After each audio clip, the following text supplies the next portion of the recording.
This is KGW News at noon. And we begin with breaking news out of Minneapolis. An ex-policeman has been arrested for the death of George Floyd. There's video of Officer Derek Chauvin with his knee on Floyd's neck as he was handcuffed on the ground. Chauvin was fired, and today he's in police custody, charged with murder and manslaughter. The state's governor is now calling for swift justice.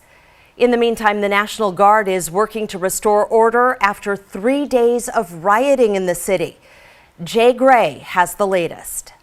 A promise of justice in the police killing of George Floyd and a plea for peace from the governor of Minnesota. You to help us use humane way to get the streets to a place where we can restore the justice. After another night of chaos across Minneapolis, protests and fires raging out of control.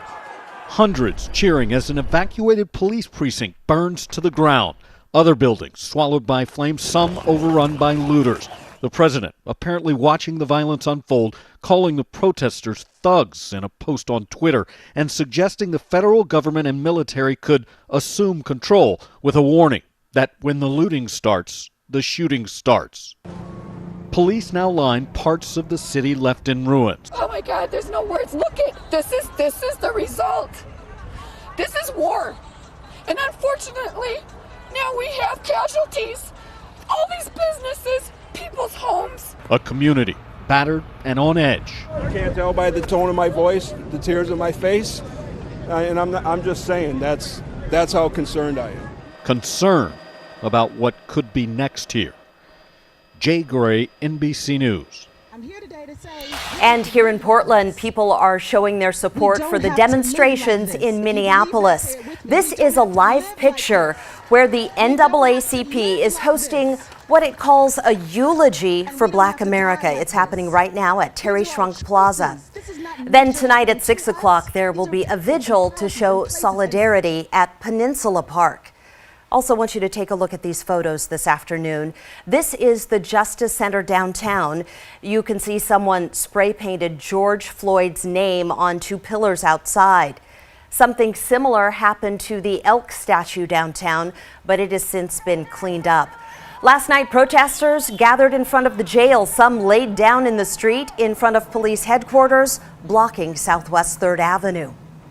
Well, President Trump responded to the situation on Twitter overnight.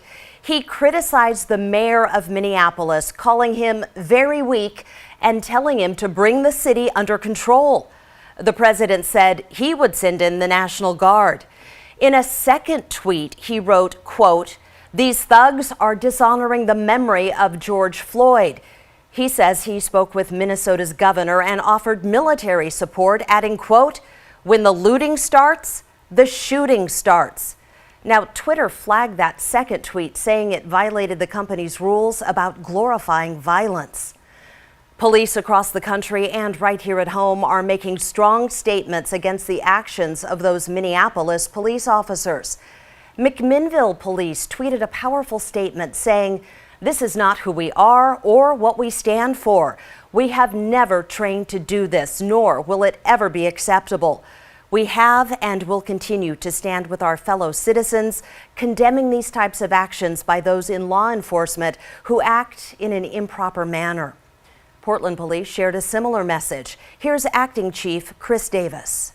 We just need to be real about the fact that in our profession we have a problem in our relationship with communities, particularly marginalized communities and communities of color. We've spent a lot of time and expended a lot of effort in this organization and in this city to move our organization and our profession beyond that. But we recognize, and an incident like this just underscores the responsibility that we have to continue that work. We wanted to talk to Portland Police Chief Jamie Resch, but she's on mandatory furlough as the city tries to save money during the pandemic. Chief Davis said the Bureau is aware of the Portland protests over Floyd's death.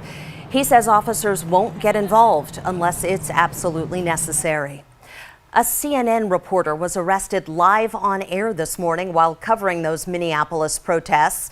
Omar Jimenez was arrested and handcuffed, even after he identified himself to police as a member of the media. His crew was also placed in handcuffs. According to officers, they detained that news crew because they didn't move after being told to. Wherever you'd want us, we will go. We were just getting out of your way when you were advancing through the intersection. So just let us know and we got you. This is among the State Patrol unit that was advancing up the street, saying and scattering the protesters at that point for people to clear the area. And so we walked away. I'm sorry? You're under arrest. Okay. Do you mind telling me why I'm under arrest, sir? A short time later, Minnesota's governor apologized to CNN executives. Jimenez and his colleagues have since been released. Now to our coverage of the coronavirus.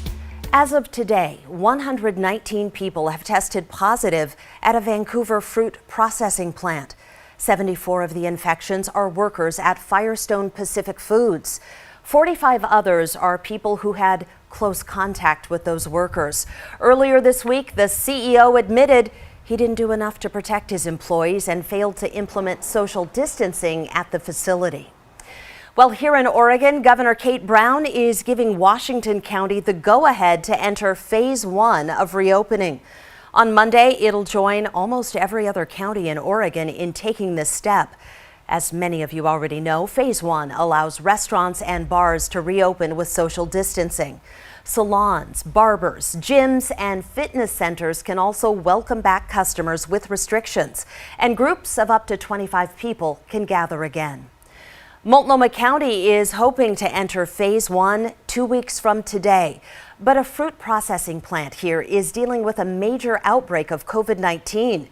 The Oregon Health Authority was hesitant to tell the public about what was happening at Townsend Farms, and they took a ton of heat for their lack of transparency. For more on that, here's Catherine Cook. A hot afternoon on the grounds of Townsend Farms in Cornelius as seasonal workers head to temporary housing. On Thursday, state health officials confirmed that 48 seasonal workers with the fruit processing plant tested positive for COVID-19. Those workers arrived with a group of 350 people last weekend and are divided between the Cornelius site in Washington County and the Fairview plant in East Multnomah County. The state believes they contracted the virus before arriving in Oregon. When I learned that there were more positive cases, I was just sort of terrified. I'm like, oh my goodness. Dr. Laura Byerly is medical director at Virginia Garcia Memorial Health Center, which serves migrant farm workers in Washington and Yamhill counties. Team members regularly check on migrant camps to see if they're following regulations.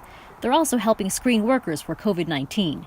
She believes this is just another example of how quickly the virus spreads. Any group of people that are traveling together and living in tight quarters, it's not Townsend Farm, it's not people from Mexico. This is how the virus transmits. So you put rich people on a cruise ship and they spread it. Initially, the Oregon Health Authority would not disclose where the 48-person outbreak was centered.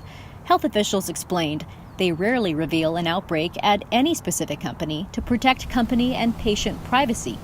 But late Thursday, the OHA announced a change in policy. They will start reporting large COVID-19 outbreaks in workplaces.